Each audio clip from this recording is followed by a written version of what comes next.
अस्सलाम वालेकुम। तो दोस्तों, जैसा कि आप जानते हैं कि इंडिया, पाकिस्तान और चाइना को लेकर एक हफ्ते के अंदर एक वीडियो तो लाजमी बना दी जाती है।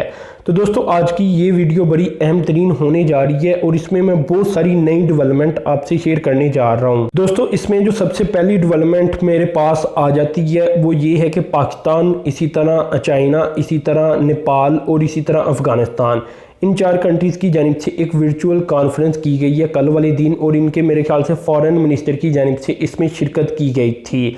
अब दोस्तों, ये डेवलपमेंट वैसे तो मीडिया के अंदर रिपोर्ट हुआ है कि कोविड-19 के ऊपर थी वर्चुअल कॉन्फ्रेंस, और कोविड-19 को लेकर ही इन चारों ममालिक की जानिब से बातचीत की गई थी। लेकिन दोस्तों, जो इंडियन मीडिया की रिपोर्टिंग है, इसके मुताबिक इंडिया की जानिब से इस डेवलपमेंट को बड़े करीब से देखा जा रहा है, और इंडियन गवर्नमेंट और इंडियन इंटेलिजेंस अदारे और बाकी फ़ौज इंडिया की, वो इस डेवलपमेंट को लेकर काफ़ी कंसर्न भी नज़र आ रही हैं और काफ़ी करीब से इसका जायज़ा ले रही हैं।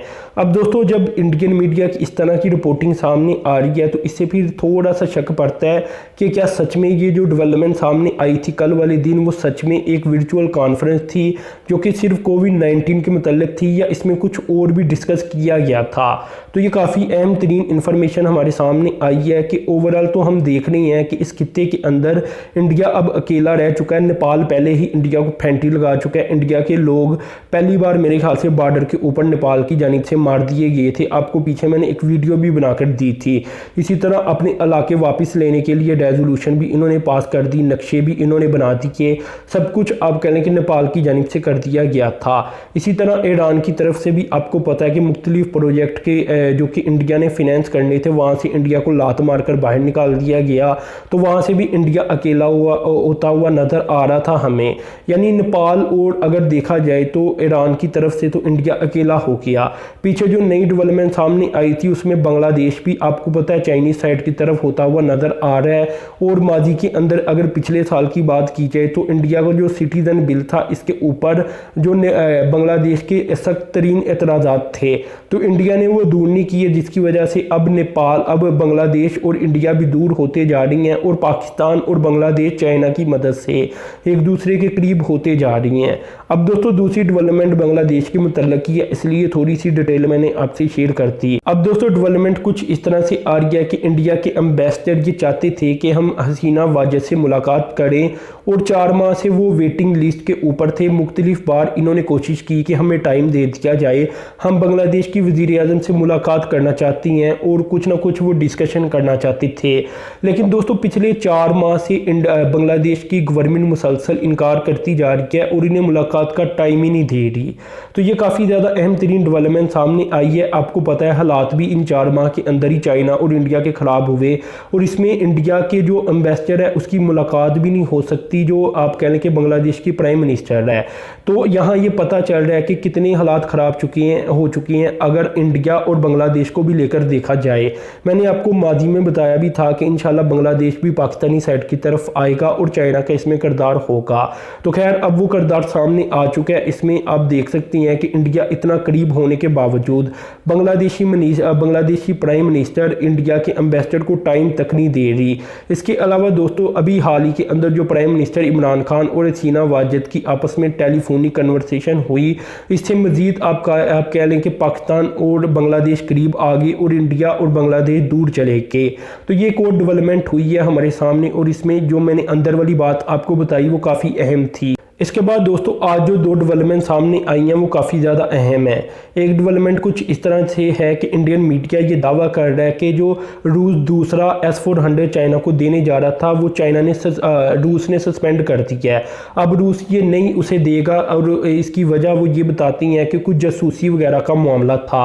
अब दोस्तों, यहाँ जो डेवलपमेंट सामने आई है उसके अंदर रियलिटी ये निकली है कि चाइना को असल में S-400 डिलीवर कर दिया गया है। अब इसके कुछ मसाइल रह चुकी हैं जो कि डिलीवर करनी है, और उसे थोड़ा सा डिले किया गया है। तो अंदर की डेवलपमेंट ये सामने आई है, हकीकत के अंदर दूसरा S-400 चाइना पहुंच चुका है। अभी आप कह लें कि इसके मुतल्लिक ज़्यादा इन्फॉर्मेशन अवेलेबल तो नहीं, लेकिन आहिस्ता आहिस्ता आती जाएगी। तो इंडियन मीडिया की ये भी रिपोर्टिंग गलत साबित हो चुकी, जिसमें रूस और चाइना को लेकर हालात ख़राब करने की इंडियन मीडिया की जानिब से साजिश की गई और इस तरह की अफवाहें उड़ाने की आज ही कोशिश की गई। इसके अलावा दोस्तों जो एक और डेवलपमेंट सामने आ रही है वो रूस की तरफ से वो ये आ रही है, इसने ऐलान कर दिया है कि चाइना के मामलात के अंदर हम मुदाखलत भी नहीं करेंगे और चाइना के ख़िलाफ़ भी नहीं जाएंगे, चाहे अमेरिका हो आगे, चाहे इंडिया हो, चाहे यूरोप हो। यानी रूस और चाइना एक दूसरे के आज भी बड़े करीब हैं और एक दूसरे के साथ ही होते हुए नज़र आ रही हैं, चाहे मामला इंडिया का हो। यानी आप ये ज़रा खबरें आप देखें कि एक तरफ इंडियन मीडिया का फैला रहा है, दूसरी तरफ जो रूस है वो क्या बयान दे रहा है। तो ये काफ़ी अहम तरीन रूस की जानिब से डेवलपमेंट शो की गई है इस सिनेरियो के अंदर, जिसमें इंडियन मीडिया का प्रोपेगेंडा बहुत ऊपर को जा रहा है। अब दोस्तों जो आखिरी डेवलपमेंट है वो काफ़ी ज़्यादा अहम है। अभी तक दोस्तों हमने बांग्लादेश का जिक्र किया, अभी तक हमने दोस्तों ईरान का जिक्र किया, पाकिस्तान का जिक्र किया, नेपाल का जिक्र किया, भूटान का जिक्र किया, क्योंकि जो अरुणाचल प्रदेश का एरिया जो कि भूटान के साथ लगता है वहाँ भी चाइना की जानिब से मुदाखलत की गई थी माजी के अंदर। माजी से मुराद अभी ये थोड़े अर्जे पहले ही, तो वो भी एक डेवलपमेंट बनकर हमारे सामने आई थी। तो दोस्तों अब नई डेवलपमेंट कुछ इस तरह से आई है कि एक नया मुल्क शामिल हो चुका है इस तमाम लिस्ट के अंदर और चाइना अब इंडिया को वहाँ से भी तंग करेगा। अब दोस्तों ओवरऑल बात ये बनती है कि जब तक आप कहें कि इंडिया अमेरिका का साथ नहीं छोड़ता, जब तक चाइना को तंग करना नहीं छोड़ता, चाहे लद्दाख का मामला हो, चाहे साउथ चाइना सी का मामला हो, यानी इंडिया अपनी मुदाखलत से बाज नहीं आता या ऐसे ग्रुप का हिस्सा बनने से बाज नहीं आता जो कि चाइना के मफादात के खिलाफ जाता हो, तब तक इंडिया को चाइना अब इसी तरह तंग करेगा। अब दोस्तों यहाँ इंडियन मीडिया की रिपोर्टिंग सामने आ रही है कि म्यांमार के अंदर बहुत सारे ऐसे आप कह लें कि लोग रहते हैं, ऐसे ऑर्गेनाइजेशंस हैं जो कि इंडिया से आज़ादी चाहती हैं और इंडिया के इलाकों को आज़ाद करवाना चाहती हैं। अब दोस्तों जो डेवलपमेंट इंडियन मीडिया रिपोर्ट कर रहा है वो ये कर रहा है कि चाइना इन लोगों को असला फराहम करेगा और वो ये इंडिया के खिलाफ लड़ेंगे। यानी आप कह लें कि जो चाइना है वो चारों तरफ से इंडिया को घेरे में ले रहा है और इंडिया को सुकून नहीं लेने दे रहा। अब दोस्तों ऐसे लोगों को इंडिया टेररिस्ट कहता है, हालांकि ये टेररिस्ट नहीं है, आपको भी पता है, मुझे भी पता है। लेकिन डेवलपमेंट बड़ी कमाल की है कि एक और इल्ज़ाम चाइना के ऊपर लगा दिया गया है कि म्यांमार के अंदर जो ऑर्गेनाइजेशन है जो कि इंडिया के खिलाफ काम करती हैं, चाइना इन्हें भी असला देने जा रहा है। तो ये ओवरऑल सिनेरियो बनता है। अब म्यांमार भी शामिल हो चुका है जो कि इंडिया के खिलाफ जाएगा और ये भी चाइना की साइड की तरफ ही हमें नज़र आएगा। तो आज एक ही वीडियो के अंदर काफ़ी ज़्यादा अहम तरीन डेवलपमेंट मैंने आपसे शेयर कर दी। तो दोस्तों आपने चैनल को सब्सक्राइब कर देना है और साथ में जो बेल के आइकन पर क्लिक कर देना है। अब तक के लिए इतना ही था। अल्लाह हाफ़िज़।